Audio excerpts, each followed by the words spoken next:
En esta práctica se va a trabajar con una señal cuadrada de nivel bajo 0 voltios y nivel alto 5 voltios. Para generar esta señal es necesario superponer un nivel de continua a la señal alterna que se indique. Para familiarizarnos con la forma de generar este tipo de señales, vamos a producir con el generador de funciones una señal cuadrada de 1 kHz de frecuencia con el nivel bajo de 0 voltios y nivel alto de 10 voltios, la cual se visualizará en el canal 1 del osciloscopio para luego representarla gráficamente.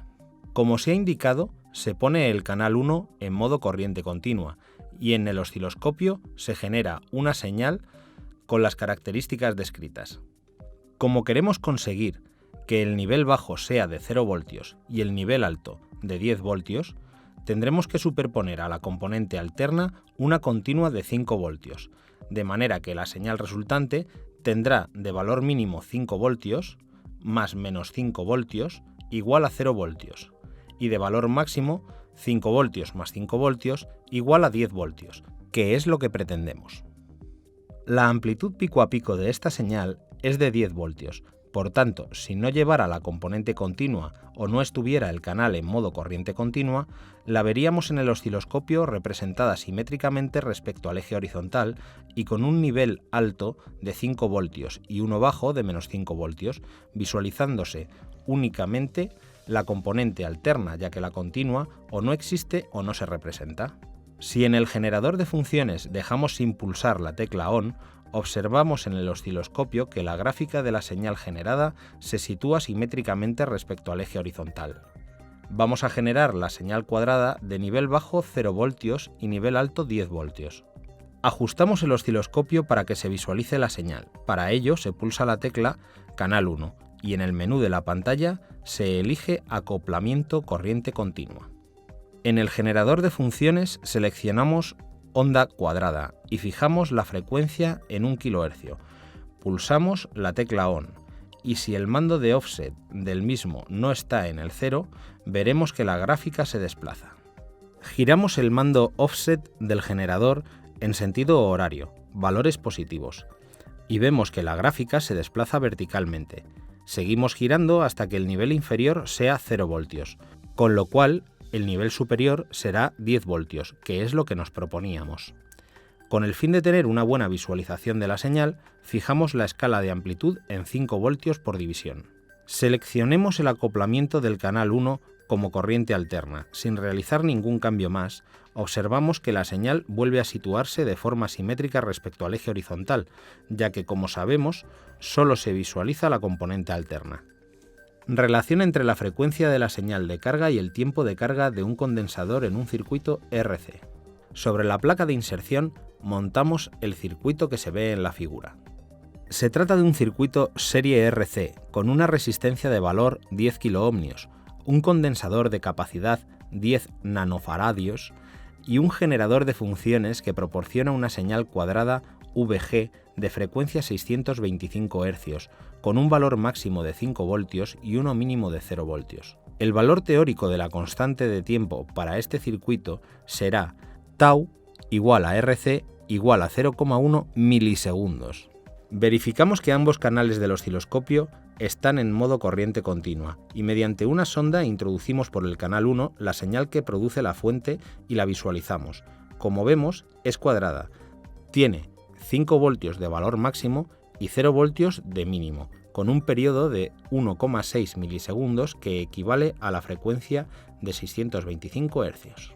Mediante una segunda sonda, tomamos la señal en los extremos del condensador y la introducimos en el canal 2 del osciloscopio. Visualizamos esta segunda señal activando el canal 2. La gráfica que tenemos en la pantalla, una exponencial negativa, corresponde a la carga y descarga del condensador por efecto de la tensión entre sus placas, que es variable en el tiempo. Las dibujamos. Sea cuidadoso. Identifique cada eje, poniendo el símbolo de la magnitud representada y la escala utilizada en voltios por división, eje vertical, y en milisegundos división, eje horizontal. En este caso, sería para el canal 1, 2 voltios división, para el canal 2, 2 voltios división, y para ambos, 100 microsegundos división. Cambiemos ahora cada uno de los canales a modo corriente alterna. Observamos que las dos señales se desplazan verticalmente hasta quedar representadas simétricamente respecto al eje horizontal, ya que a pesar de que llevan continua, los canales están en modo corriente alterna y no se visualiza. Para una mejor representación, cambiar la escala de amplitud de ambos canales a 1 voltio por división, manteniendo la de tiempos. La tensión máxima entre las armaduras del condensador, según indica la gráfica, es de 2,5 voltios y la mínima menos 2,5 voltios, coincidiendo con la máxima y mínima proporcionada por la fuente. Esto ocurre por la razón siguiente. En cada periodo la fuente carga y descarga una vez el condensador, por lo que el tiempo que tiene la fuente para cargar o descargar al condensador es la mitad de su periodo. El periodo que tiene la fuente VG es de 1,6 milisegundos, como sabemos. Luego el tiempo que tiene la fuente para que el condensador se cargue o descargue es la mitad, 0,8 milisegundos. Se considera que el condensador necesita como mínimo un tiempo igual a 5 constantes de tiempo para que se le considere cargado o descargado. Hemos calculado teóricamente que la constante de tiempo es de tau igual a 0,1 milisegundos. Sería preciso, por tanto, un tiempo mínimo de carga de 5 tau, igual a 0,5 milisegundos, que resulta ser inferior al que tiene para cargarse, que es 0,8 milisegundos. Según lo indicado, el condensador tiene tiempo para cargarse y descargarse prácticamente en su totalidad, y la tensión máxima entre sus armaduras llega a ser la de la fuente, más 2,5 voltios y menos 2,5 voltios. Modifiquemos ahora la frecuencia de la señal que proporciona el generador mediante el mando de frecuencia, pasando a 6,25 kHz.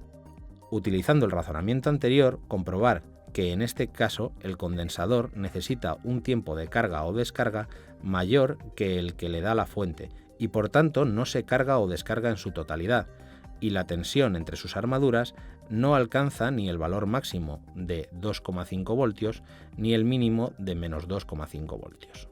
Como se visualiza ahora en la pantalla del osciloscopio, la tensión máxima que se alcanza entre las armaduras del condensador, señal azul, es claramente inferior a la que proporciona la fuente, señal amarilla. Determinación del retardo entre la señal del generador VG y la señal VC de tensión entre las armaduras del condensador. Utilizamos el circuito anterior poniendo como frecuencia del generador nuevamente 625 Hz, señal cuadrada de 5 voltios de amplitud pico a pico.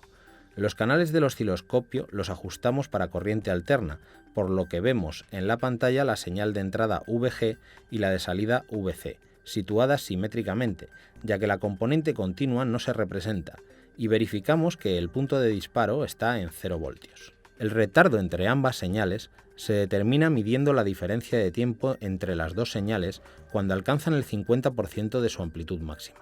Al estar situadas simétricamente respecto a los ejes, el punto de amplitud media está para cada una de las dos señales en el eje horizontal V igual a 0 voltios, ya que ambas señales tienen como valor máximo 2,5 voltios y mínimo menos 2,5 voltios, como se ve en el dibujo. En la pantalla del osciloscopio se ven las dos señales. Una forma práctica para medir el tiempo de retardo es con los cursores. Para ello hacemos lo siguiente. Para una mejor medida, cambiamos la escala de tiempo a 25 microsegundos y activamos en menú Cursors y en el desplegable que aparece en pantalla elegimos en Mode Manual, en Type Tiempo, en Fuente Canal 2 y Cur A primero y después Cur B. Desplazamos los cursores que aparecen como líneas verticales, girando el mando universal, situando el cursor A coincidiendo con el eje vertical y el B en el punto de corte de la gráfica del condensador con el eje horizontal.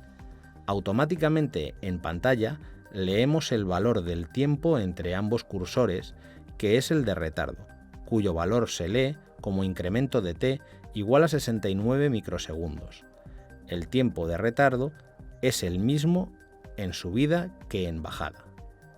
Determinación experimental del tiempo de subida o bajada para la tensión en el condensador VC en función del tiempo y de la constante de tiempo tau del circuito RC. Determinemos experimentalmente el tiempo de subida o bajada, que para nuestro circuito es el mismo, por ser el mismo circuito en carga que en descarga, es decir, no varía ni R ni C. El tiempo de subida o de bajada de la señal de tensión entre las placas del condensador se sabe que es 2,2 veces el valor de la constante de tiempo del circuito, Tb igual a 2,2 tau. Luego, si determinamos experimentalmente este tiempo y lo dividimos entre 2,2, podremos calcular la constante de tiempo tau del circuito. Utilizamos el circuito anterior y la misma señal de entrada, señal cuadrada de frecuencia 625 Hz y amplitud pico a pico 5 voltios, y ambos canales del osciloscopio en acoplamiento CA. Igual se podría realizar en acoplamiento CC. Seleccionamos el canal 2 para visualizar únicamente la señal de tensión en el condensador. El tiempo de subida o bajada lo mediremos en el eje horizontal utilizando la gráfica de carga y descarga del condensador que estamos visualizando en el osciloscopio, y se toma como aquel en el que la señal pasa por el punto de 10% de amplitud pico a pico, 0,1 app, hasta que llega al de 90% de amplitud pico a pico, 0,9 app. Ver dibujo.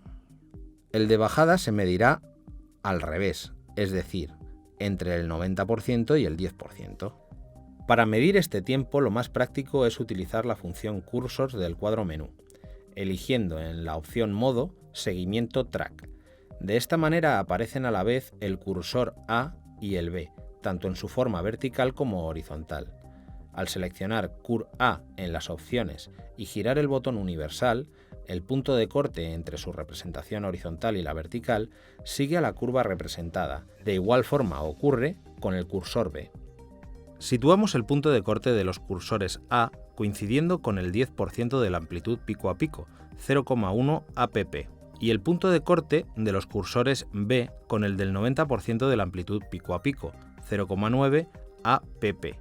En pantalla tenemos la medida de la diferencia de tiempos entre los dos puntos, incremento de t igual a 252 microsegundos, que es el tiempo de subida pedido. En pantalla se visualiza, entre otra, más información, como es la diferencia de voltaje entre los puntos de corte que se expresa como incremento de V. La constante de tiempo tendrá por tanto un valor de tau igual a tiempo de subida entre 2,2 igual a 0,252 milisegundos partido de 2,2, que es igual a 0,114 milisegundos, que como vemos es muy próximo al determinado teóricamente, que era de 0,1 milisegundos.